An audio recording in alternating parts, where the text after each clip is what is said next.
Okay, so today we're going to look at link analysis and web search, which are two pretty important ideas. Particularly web search, something we do all the time. So how does it happen? How do we get the best results? And we're going to see some techniques that tell us how we arrive at the best results from our various search engine friends. So search engines tend to rank pages using automated methods, and these methods look at the web itself. And these are hard problems, particularly ranking pages and information retrieval in general. There's an entire field dedicated to this. They're hard problems. Keywords are limited in the amount of information they can convey. We can put keywords on a web page or in a journal article, but it doesn't, convey all the information that we want to convey. Synonymy, there are multiple ways to say the same thing, and polysemy means multiple meanings for the same term. And up until the advent of the web, search was the domain of specialists. People who did searches were librarians, lawyers, cynical university professors, and they were searching through documents that were written by other specialists, other lawyers, other professors. So there were some standard writing styles that could clue them in as to what it was they were looking for precisely. So now we have what's known as a problem of abundance. It used to be there was a problem of scarcity. There weren't that many things that, you could find. And so you had to kind of formulate your search broadly and then zoom in. Now we have an abundance. You do a web search and you get millions of different articles back. So which ones do these search engines recommend? So for example, if we searched for Cornell, what Cornell do we get? Do we get the Cornell University in upstate New York? Do we get the Cornell College in Iowa? Or do we get Chris Cornell from Soundgarden? I'm hoping we get Chris Cornell from Soundgarden, but it turns out that we actually get Cornell University in upstate New York. Another example of the problems of abundance was after 9/11, people were searching for the World Trade Center, and that was 2001. And we didn't have the news sections of search engines, so people were getting architecture pages for the World Trade Center, and that wasn't the information they were looking for.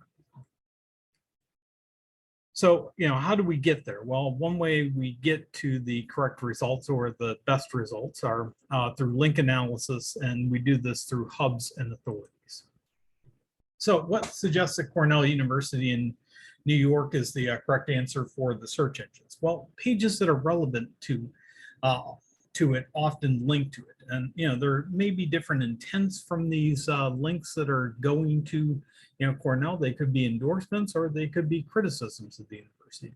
But in general, if a page receives many links from other relevant pages, then it's receiving kind of a collective endorsement. We assume that it's generally positive if you're bothering to link to it to send people to that website. And so a simple technique is link counting. We let the pages in the sample vote through their links. And this, will work okay, but it doesn't work that well if you have a generic query like newspaper. When they did newspaper, they got an example where the New York Times got 4 votes, USA Today, the one that you get in hotels, got 3 votes, and Yahoo and Amazon also got 3 votes because they mentioned newspapers a lot. And I think Amazon, you could buy subscriptions to newspapers. Well, only 2 out of those top 4 are actually newspapers. So, you might not get a single best answer, and, the results that the authors got when they put it in, they only got 2 that were actually newspapers. So, in addition to the newspapers themselves, we can look at the pages that compile lists of resources that are relevant to the topic. And looking at this voting by inlink, several pages voted for many of the pages that received a lot of votes. Then we could, say that page, because it ended up voting for ones that had a lot more votes, we could say, hey, that's a valuable page, in terms of its links, and we could give it more weight. A page's value as a list is equal to the sum of the votes received by all pages that it voted for. And here we can update our graph to see the value of the individual lists. And this leads to an idea called repeated improvement. If we believe that pages scoring well as lists actually have a better sense for where the good results are, then we should weight their votes more heavily. Tabulate the votes again, but this time giving each page's vote a weight equal to its value as a list. So, 11's valuable page as a list. So, when it votes for something like the Wall Street Journal or the New York Times or USA Today or the San Jose Mercury News, that gets 11 points. The threes over on the left-hand side of the diagram, they're a lot less valuable. So when they link to Amazon, Amazon only scores 3 points as a newspaper. So we tabulate the votes again, but each time this page's vote is given a weight equal to its value as a list. And each refinement to one side of the figure enables a further refinement to the other. So that's an idea called repeated improvement, where we can get back and go back and update those lists and then go back and update the results. So we can make this process more precise, and we have two types of nodes here. We have authorities. These are the prominent, highly endorsed answers to the queries, such as the New York Times or San Jose Mercury News or Wall Street Journal. And the hubs are the high value lists. So for each page, we're trying to estimate its value as both a potential authority and as a potential hub. So we assign it 2 scores, authority P and hub P. Each starts out with a score of 1. We then apply an authority update rule. For each page P, update the authority of P to be the sum of the hub scores of all pages that point to it.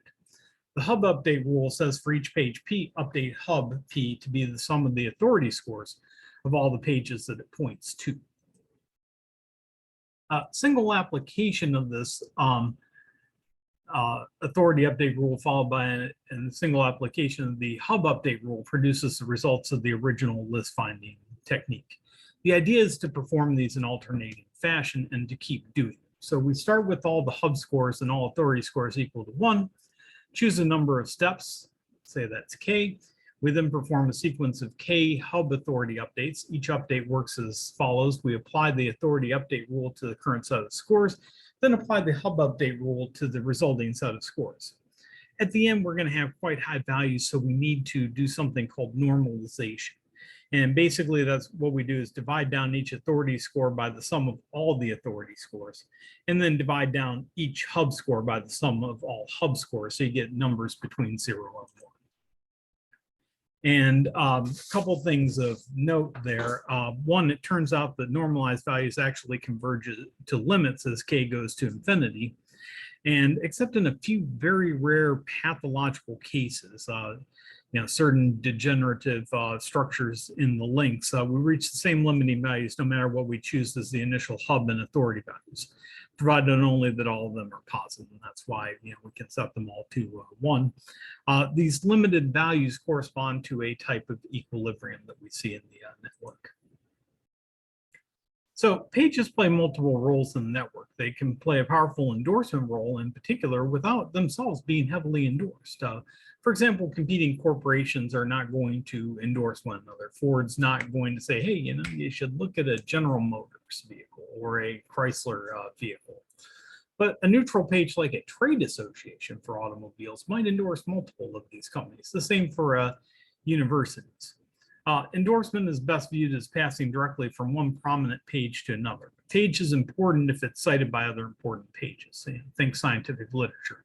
If an article is cited a lot, if it's a seminal article in the field, like Peter Keen's article on software engineering, social inertia, and organizational change, that's going to be an important article, and things that it points back to are going to be important.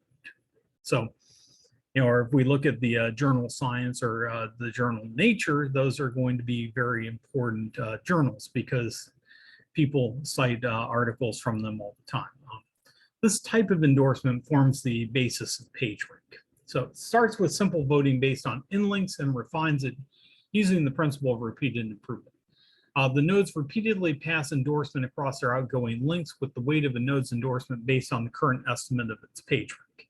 Nodes that are the most important get to make the strongest recommendations. And intuitively, we can kind of think of this as a fluid or water that circulates through the network. We did this with our traffic example, passing from node to node across the edges and pulling at the nodes that are most important.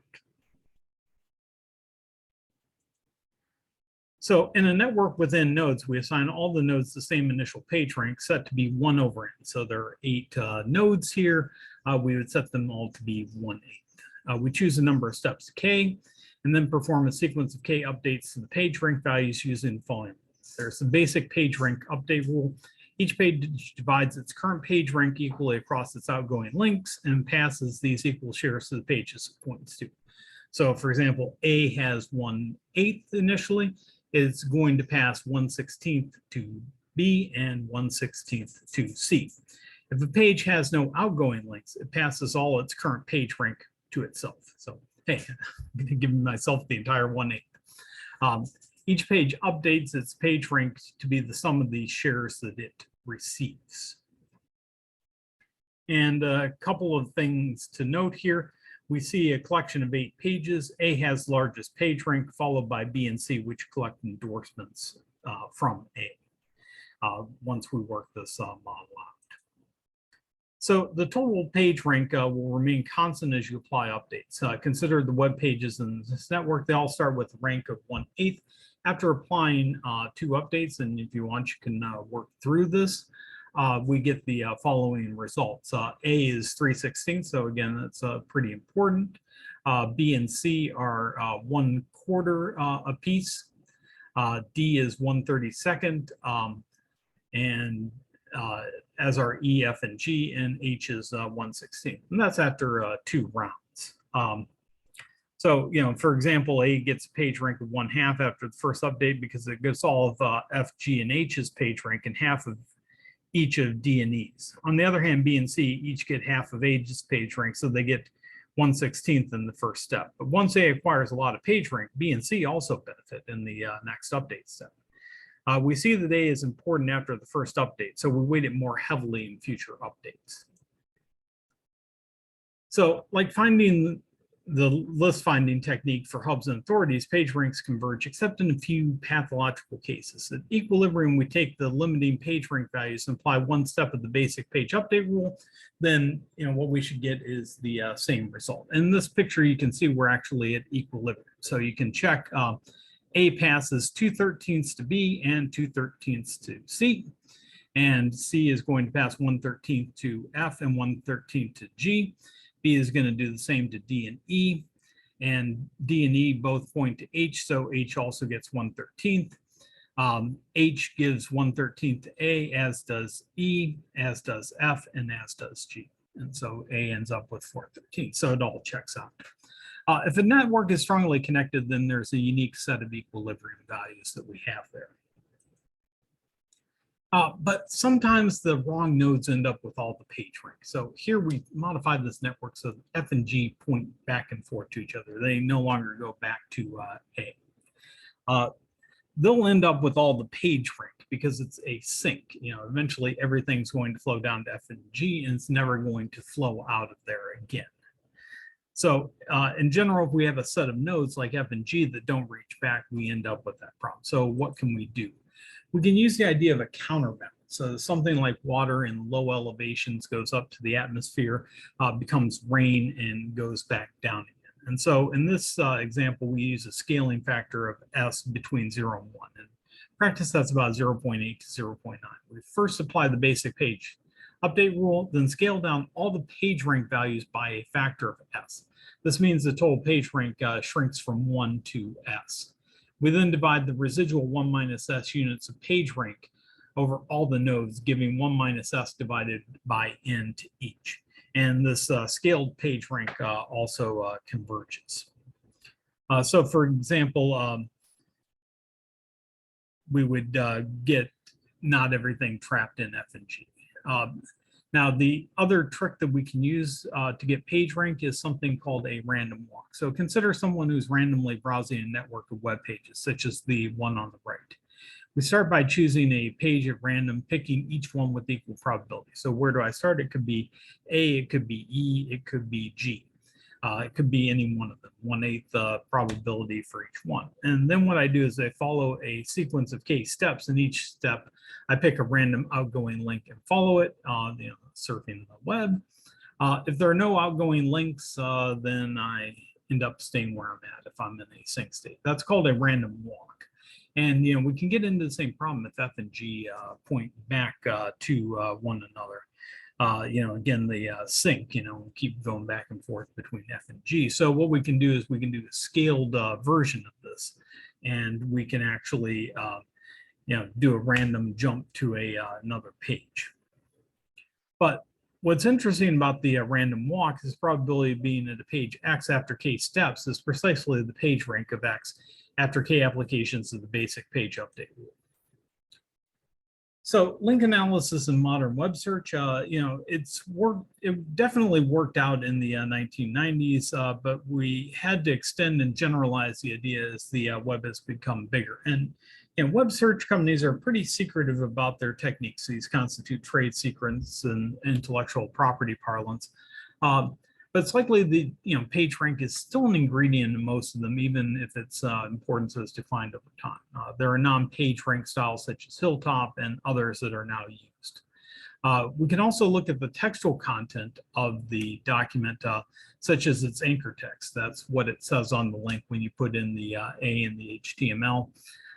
If certain links have highly relevant anchor text, then we can weight those pages more heavily. We can also incorporate user behavior. So when I get a list of search results, well, which one did I click on? Page rank and top search results are important to companies. You want to be near the top of Google because people aren't going to go past the first 1 or 2 pages. So companies modify their sites to show up higher in the rankings. And this is a area known as search engine optimization, or SEOs, and these companies also have a stake in this. The perfect ranking system for web pages is a moving target, and as people optimize theirs to show up higher, then the search engine companies will change their secret formula. Also, there's a lot of money involved, obviously. If you're near the top, you're going to get a lot more clicks and a lot more views. People will buy the products off your website. That's why you see ads at the top. Companies can pay for placement. And so it's interesting when I accidentally type in American Express as a search, as opposed to going to the American Express site to pay off my Amex bill. It ends up giving me an ad for American Express as the top. I don't know why they pay for that. One would assume they'd be at the top anyway, but they pay for an ad if I type it in. So sometimes I'll click on that because I know it'll take me to American Express. Now, this type of ranking also has importance beyond the web. Supreme Court decisions, citations are pretty crucial in legal writing. What happened in previous cases? That's a principle known as stare decisis.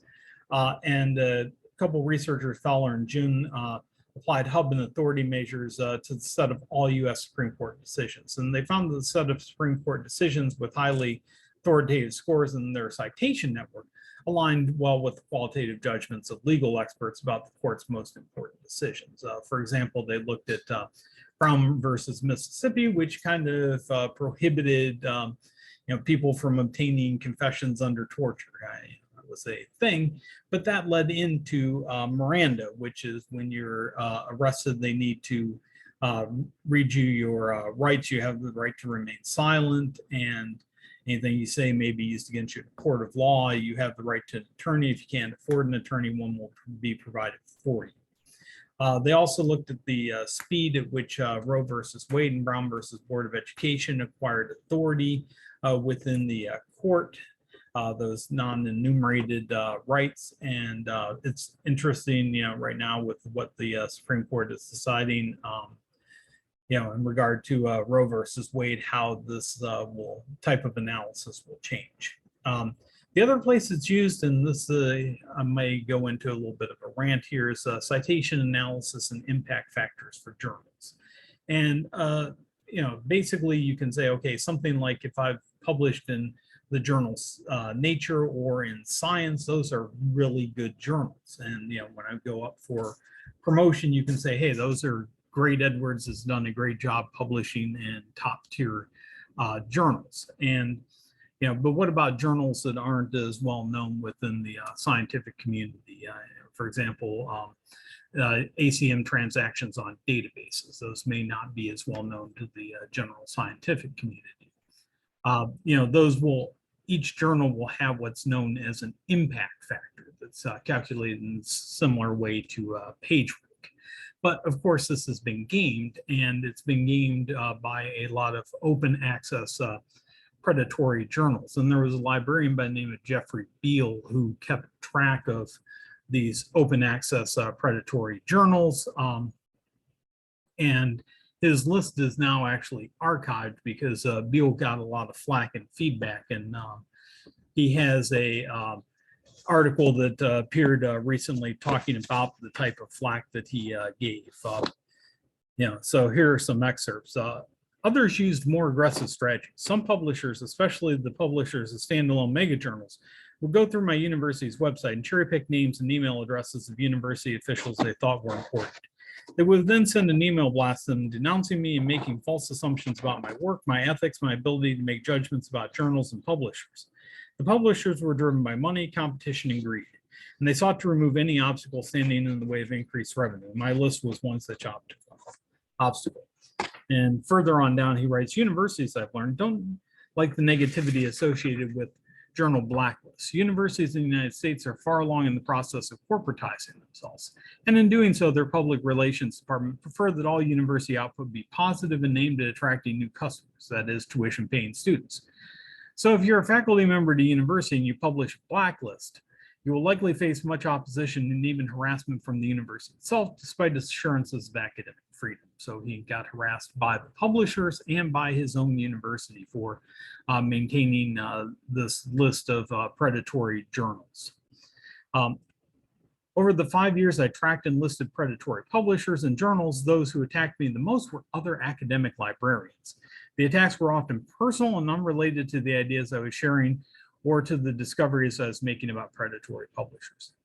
Academic librarians constantly attacked me because I dared to point out the weaknesses of open access publishing model. Librarianship slavishly follows politically correctness and trendiness. So it's not surprising that the profession fell in line with open access social movement and attacked those seeking to tell the truth about it. Many of these librarians were untrue to the faculty at their universities, praising open access, but failing to warn of the traps the predatory publishers were setting in. He's talking about open access model called the gold model, where the author pays to publish it and then it's made free to everybody who wants to look at it. There are other models for that.